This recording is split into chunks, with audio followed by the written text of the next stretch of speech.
আচ্ছা, এখানে এখানে একটা ওয়েবসাইটের নাম লিখেছি। এই টোটালটাকে একটা ওয়েবসাইট বলছে, যে www.facebook.com। এই টোটালটাকে একটা ওয়েবসাইট বলছে। এই ওয়েবসাইটটা যে আমি লিখেছি, এখানে কিন্তু 3টে টোটাল পার্ট আছে, দেখতে পাচ্ছি। চারটে পার্ট আছে, টোটাল 4টে পার্ট আছে। এই দিক থেকে HTTPS কোলন দিয়ে স্ল্যাশ ডবল স্ল্যাশ তারপর www.facebook.com। এই টোটালটা হচ্ছে এই একটা ওয়েবসাইট। হুম, যেটার মধ্যে টোটাল আমি দেখতে পাচ্ছি 4টে পার্ট, 1 2 3 4টে পার্ট আছে। এবার কোন পার্টটিকে কী বলে এটা নিয়ে আমরা এখন আলোচনা করব। প্রথম পার্ট যেটা যেটা HTTPS লেখা আছে, সেটা কি? সেটা হলো প্রোটোকল। সেটাকে বলা হয় প্রোটোকল। প্রোটোকল সম্বন্ধে আমি অলরেডি পার্ট 1 ভিডিওতে বলেছি। পার্ট 1 ভিডিওটা আগে দেখে নিয়ে তারপর পার্ট 2 ভিডিওটা দেখতে হবে, তাহলে প্রোটোকল সম্বন্ধে ধারণাটা ক্লিয়ার হয়ে যাবে। পার্ট 1 ভিডিওটা যারা দেখোনি এখনও, পার্ট 1 ভিডিওটা দেখে তারপর পার্ট 2 ভিডিওটা দেখবে, তাহলে এই ব্যাপারটা ক্লিয়ার হবে। এখানে যদি প্রোটোকল সম্বন্ধে বা ডিটেলস আলোচনা করতে থাকি, তাহলে এই ভিডিওতে এই টপিকসটা সম্বন্ধে আলোচনা করা ডিলে হয়ে যাবে, অনেক বড় হয়ে যাবে ভিডিওটা। তাহলে এইটাকে আমরা বলি প্রোটোকল। এটা কোন প্রোটোকল? এটা হলো HTTPS প্রোটোকল। এবার এটা আবার দুটো টাইপ আছে, একটা HTTP, একটা HTTPS। এবার HTTP আর HTTPS এর মধ্যে পার্থক্যটা কোন জায়গায়? আমরা HTTP মানে কি জানি, কি হাইপার টেক্সট ট্রান্সফার প্রোটোকল। এইবার এটা হচ্ছে যেটা এস থাকে, সেটা হলো hyper text transfer protocol secure. Hyper text transfer protocol secure. তাহলে তাহলে যে ওয়েবসাইটটা সিকিউর না, তাহলে সেটা এস থাকবে না। আর যেটা একদম হাইলি সিকিউর থাকবে, অথেন্টিকেটেড থাকবে, সেটা এস থাকবে। আমরা আমরা সবাই খেয়াল করি, একটু খেয়াল করে থাকবে, যখন তোমরা ওয়েবসাইট ওপেন করবা, ওই অ্যাড্রেস বারে যখন লিখবে, তখন দেখবে সাইটটা যখন ওপেন হবে না, তখন ওপরটায় ওই অ্যাড্রেস বারে যে জায়গাটা লেখা আছে, এই যে HTTPS এর লেখা আছে, তার এই জায়গাটায় এটা আগের না একটা দেখবে, একটা লক সিস্টেম, লকের মতন একটা আইকন দেখা যাবে, তালার মতো। সেই তালাটা অনেক সময় কি খোলা থাকে, তালার একটা মাথাটা খোলা থাকে, তার মানে কি সেটা সিকিওর না, মানে সেটা অনলি HTTP প্রোটোকল।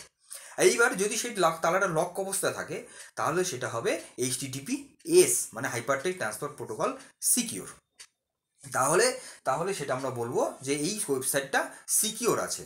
সিকিওর মানে কি? সিকিওর মানে হচ্ছে সেটা অথেন্টিকেটেড। অথেন্টিকেটেড মানে কোন জায়গাটা বলছে, যে আমরা যে কোনো একটা সংস্থা তার যখন ওয়েবসাইটটা যখন পাবলিশ করবে, তাকে তো একটা নাম দিয়ে সেই স্পেস নিতে হয়, ডোমেন নেম নিতে হয়, জায়গা নিতে হয় তার নামে। তখন সেটা কি হয়, তার ইনফরমেশনগুলো তাকে প্রোভাইড করতে হয়। তো সেটা ডিজিটালি সেটা অথেন্টিকেটেড করা হয়, তখনই সেটা ওয়েবসাইটটা হবে অথেন্টিকেট, আদারওয়াইজ হবে না কিন্তু। তাহলে কি হচ্ছে, যে HTTPS তখনই হবে যদি তার ইনফরমেশনগুলো অথেন্টিকেটেডভাবে প্রিজার্ভ থাকে, তবেই সেটা হবে HTTPS, মানে hyper text transfer protocol secure website. আর যেটা অনলি HTTP, মানে সেটা সিকিউর নয়, মানে তার ইনফরমেশনগুলো অথেন্টিকেটেড না। ওই যে ফেক ওয়েবসাইটগুলো বেশিরভাগ দেখা যায় যে সেটা কিন্তু HTTPS থাকে না, HTTP থাকে। তাহলে এইটা হচ্ছে আমাদের মূলত প্রথম যে পার্টটা, সেটাকে আমরা এটা বলছি প্রোটোকল। তারপরে যে পার্টটা www, যেটা আমরা একটু আগে আলোচনা করলাম, W3 ওয়েব, সেটা কি? সেটা হলো সাবডোমেইন। তাহলে সাবডোমেইন সম্বন্ধে একটু পরে বলে, আগে এই ডোমেইন নেমটা বোঝাই, তাহলে সাবডোমেইনটা বোঝা যাবে। ডোমেইন নেম পরের যে পার্টটা ফেসবুক, সেই ফেসবুকটাকে বলা হচ্ছে ডোমেইন। ডোমেইন কেন? ডোমেইনটা কি? ডোমেইনটা হচ্ছে যে এই যে ফেসবুক যে সংস্থা, ফেসবুক কোম্পানি, তার নামে তো জায়গাটাকে পারচেস করা, তার নামে সাইটটা চলছে, তাহলে কি তার নামে একটা সার্ভারে একটা সাইট জায়গা অ্যালোকেট করা হয়েছে, তাহলে সেই নামে যে অ্যালোকেট, সেই নামে কেনা হয়েছে, তার জন্য সেই নামে তো পারচেস করা হয়েছে, মানে সেটাই হলো সে ডোমেইনটা। মানে এই কোম্পানির নামটা, যে নামে সাইটটা চলছে, সেটা একটা নাম দিয়ে তো সেটা পারচেস হয়েছে, সেই সেই জায়গাটা অ্যালোকেট করা হয়েছে, সেটা হলো কি ডোমেইন। এটা হলো অনলি ডোমেইন নেম। এবার তার আগের পার্টটা কি? Sub domain. মানে এই যে মেইন ডোমেইন, এই ডোমেইনটাকে যদি আমরা অ্যাক্সেস করতে হয়, আমরা তো অলরেডি www সম্বন্ধে পড়েছি, যেটা ওয়েব বলছে, মানে ইন্টারনেটে কানেক্টেড অবস্থায় যখন আমরা ইনফরমেশনগুলো আদান প্রদান করি, তখন সে টোটাল সিস্টেমটা কোনো ওয়েব বলছে, তাই তো? ওয়েবসাইট ওয়েব বলা হয় www. তাহলে কি আছে, এইটা ইন্টারনেটের মাধ্যমে কানেক্টেড হয়ে যখন এই ফেসবুক পেজটাকে বা সাইটটাকে করছে, সার্ভার থেকে যখন ও ফেচ করছে, তাহলে সেটাই হচ্ছে কি, তাহলে সেটা হলো সাবডোমেইন, সেটাকে বলা হচ্ছে সাবডোমেইন। তাহলে এটা হলো ডোমেইন, তার আগে যেটা বলা হচ্ছে সেটা হলো সাবডোমেইন। এবার তার পরে যেটা বলা হচ্ছে সেটা কি? Top level domain. Top level কেন বলতে হচ্ছে? টপ লেভেল এই কারণে বলা হচ্ছে যে Facebook.com, মানে ফেসবুক নাম, আর .com মানে ফেসবুকটা কীরকম টাইপের সাইট, সেটা কি কমার্শিয়াল সাইট, অনেক থাকে .org থাকে, মানে সেটা কি অর্গানাইজেশন টাইপের সাইট। আবার অনেকগুলো থাকে .gov, গভর্নমেন্ট যে সাইটগুলো, সেই সাইটগুলো দেখবেন বেশিরভাগ দেখে থাকবে .gov থাকে। আবার কিছু সাইটে থেকে .in, কিছু থাকে .co, মানে google.co.in এরকম আছে।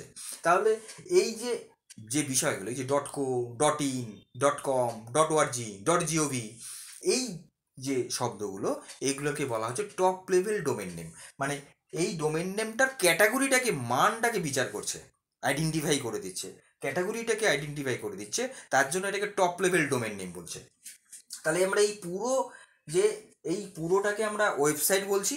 এই যে HTTPS কোলন দিয়ে স্ল্যাশ দিয়ে www.facebook.com, এই পুরোটাকেই হচ্ছে আমরা ওয়েবসাইট বলে থাকি। তার মধ্যে এই 4টে পার্ট কী কী আছে আমরা অলরেডি বললাম। প্রথম পার্টটা হচ্ছে প্রোটোকল, যেটা দু রকমের থাকে, একটা HTTP থাকে, একটা হাইপার টেক্সট ট্রান্সফার প্রোটোকল থাকে, একটা hyper text transfer protocol secure থাকে। এটা গেল। তারপরে হচ্ছে সাবডোমেইন। কারণ কি? কারণ এটা ডোমেইন নেমটাকে অ্যাক্সেস করছে ইন্টারনেটে, ওটাকে ফেচ করে আনছে, তার জন্য এটাকে সাবডোমেইন বলছে। আর এরপরে যেটা ডোমেইন নেমের পরে যেটা থাকে, এটা ডোমেইন নেমটার ক্যাটাগরিটাকে বিচার করছে, যেটা কোন ক্যাটাগরির মধ্যে ফেলবে ওরা, সেটা হচ্ছে কি এইটা টপ লেভেল ডোমেইন নেম। তাহলে এই পুরোটাই হচ্ছে আমাদের ওয়েবসাইট। এইবার এই যে পুরোটাকে HTTPS www, এই পুরোটাকে আমরা কিন্তু একটা নাম আছে, পুরোটা ওয়েবসাইট তো অবশ্যই, কিন্তু এটার একটা নাম আছে আলাদা, সেটা হচ্ছে URL। আমরা এটা একটা নাম আছে URL। এই পুরোটা একদম এখান থেকে শুরু করে এই পুরোটাকে URL বলে। URL মানে কি? Uniform resource locator. এই ইউনিফর্ম রিসোর্স লোকেটর বলতেই মানে বোঝায় একদম এই শুরু থেকে শেষ পর্যন্ত পুরোটাকে, HTTPS থেকে শুরু করে একদম টপ লেভেল ডোমেন নেম পর্যন্ত, এই পুরোটাকে আমরা বলবো URL, uniform resource locator. Actually ওয়েবসাইটের অ্যাড্রেসটা বলতে হলে আমরা তো পুরোটা বলবো না, আমরা বলবো facebook.com। অ্যাকচুয়ালি তাই হয়, কিন্তু তার আগে www তো বসাতেই হবে, সেটা তো একটা নিয়মই আছে। www না বসালে তো আমি ফেসবুক পেজটাকে আমরা অ্যাক্সেস করতেই পারবো না ইন্টারনেটের মাধ্যমে। হ্যাঁ, যার মাধ্যমে হবে সেটাই হলো www। তাহলে এই যে পুরো এই বিষয়টাকে আমরা বলে থাকি URL, ইউনিফর্ম রিসোর্স লোকেটর। আর এই ইউনিফর্ম রিসোর্স লোকেটরের মধ্যে টোটাল 4টে পার্ট আছে, আমরা এটা দেখলাম। একটা প্রথমটা হচ্ছে প্রোটোকল, তারপর সাবডোমেইন, তারপর ডোমেইন নেম, তারপর top level domain name. Domain name কী বিষয় সেটা আমরা বলে দিলাম। তাহলে এই হচ্ছে আমাদের একটা মানে একটা ওয়েবসাইট আমরা তো বানাবো। তাহলে ওয়েবসাইট বানাতে হলে তো আমাকে প্রতিটা জিনিস আগে জানতে হবে, যে আরে www কোথায় বসে, হ্যাঁ, এটার ফাংশন কি, এটা আমি কী করবো। আরে HTTP আমি দেখেছি সাইটে যখন আমি খুলি অনেক সময় দেখি একটা তালার মতো চিহ্ন থাকে, বা কেউ ওয়েবসাইট একজন কাউকে দিল একটা, যে আমার বিজনেসের আমি একটা ওয়েবসাইট বানাবো, এবার কেউ বলছেন না তোর ওয়েবসাইটটা কি সিকিউর আছে। আরে সিকিউর মানেই তো আমি জানি না, এটা আবার কী জিনিস। তো এই যে বিষয়গুলো, এগুলো তো আমাকে জানতে হবে, যে সিকিউর কী জিনিস। সিকিউর আমি কী করে বুঝবো, যে কোন ওয়েবসাইটটা সিকিউর কী করে বুঝবো, সেটাও আমাকে জানতে হবে। তাহলে এই বিষয়গুলোকে প্রতিটি জিনিস জানতে হবে। এছাড়াও আরও কিছু জানার আছে, যেটা আমি এখন বলবো। যেটা কি হলো, যে আমি যদি এই পুরো এই যে ওয়েবসাইট পুরো বিষয়টা, যে ফাইল অ্যাক্সেস করছে, পেজগুলোকে ফেচ করে আনছে সার্ভার থেকে, আমি এই যে সার্ভার একটা কথা আলোচনা করলাম, ক্লায়েন্ট একটা আছে টার্ম, এই বিষয়গুলো এবার সবগুলোই বলবো। কিন্তু আমি একটা ডায়াগ্রাম এখন আঁকবো, যে ডায়াগ্রামটা দিয়ে আমরা বুঝতে পারবো যে ওয়েবসাইটের যে কাজটা হচ্ছে, ফাংশনটা, সেটা আমরা ডায়াগ্রাম দিয়ে মারফতে একটা বোঝার চেষ্টা করি।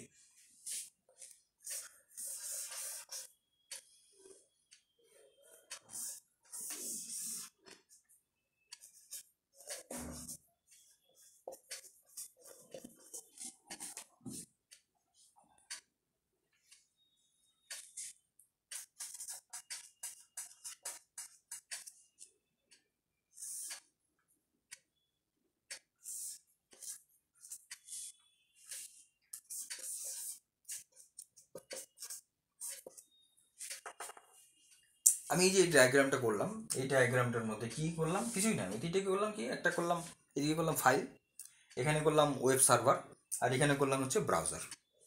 তাহলে এই যে ওয়েব সার্ভার, ব্রাউজার, আর এখানে করলাম ফাইল, এই পুরো সিস্টেমটাই কিন্তু এই ওয়েবসাইটের মারফতে যে কাজটা হচ্ছে, আমরা পুরো সিস্টেম এই ডায়াগ্রাম দিয়ে বুঝিয়ে যাবো। কীরকম? এখানে ব্রাউজারে আমি কি করি, এখানে ইউজার, কোনো ইউজার এখানে ব্রাউজারে মানে ব্রাউজার কোনটা, ব্রাউজার হচ্ছে আমাদের ওই যে গুগল, মজিলা, মজিলা ফায়ারবক্স, তারপরে গুগল ক্রোম, এগুলো তো ব্রাউজার।